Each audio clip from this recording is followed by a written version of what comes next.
Hello everyone, welcome to প্রিয়স্মিন new video.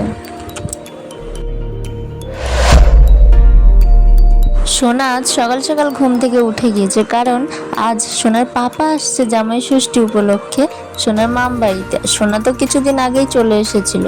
এখন সকাল সকাল সোনাকে একটু খাইয়ে দিচ্ছি। সারাদিন দুষ্টুমি করবে, খেলা করবে, কিন্তু খাওয়ার কথা বললে হবে না। খাওয়ানোর সময় যে কি সমস্যা হয়, কিছুতেই খাওয়ানো যায় না। কত কিছু বলে, কত কিছু জিনিস দেখিয়ে, খেলনা দেখিয়ে তারপরে একটু খাওয়ানো যায়। আমার মেয়ে এত দুষ্টু হয়েছে যে যখনই খাওয়ানোর চেষ্টা করি তখন দুই ঠোঁট চেপে রাখবে। এখন থেকেই বুঝতে শিখে গিয়েছে যে কিভাবে বাহানা করে না খেতে হয়। কোনো রকমে খাইয়ে দিয়েছি, এখন খেলা করছে। এতক্ষণ খাওয়ার সময় খুব দুষ্টুমি করছিল, এবার একা একা জল খাচ্ছে। এখন খুব মজায় আছে, কারণ পাপা আসছে তো, তখন আর কাউকে চিনতে পারবে না।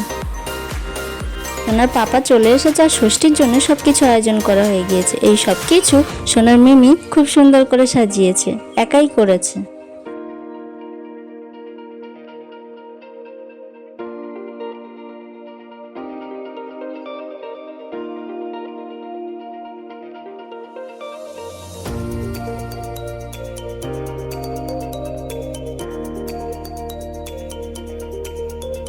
পাপা এই আসনে বসার আগে পাপা প্রিন্সেস বসে পড়েছে আর সবকিছু ধরে টানাটানি করছে।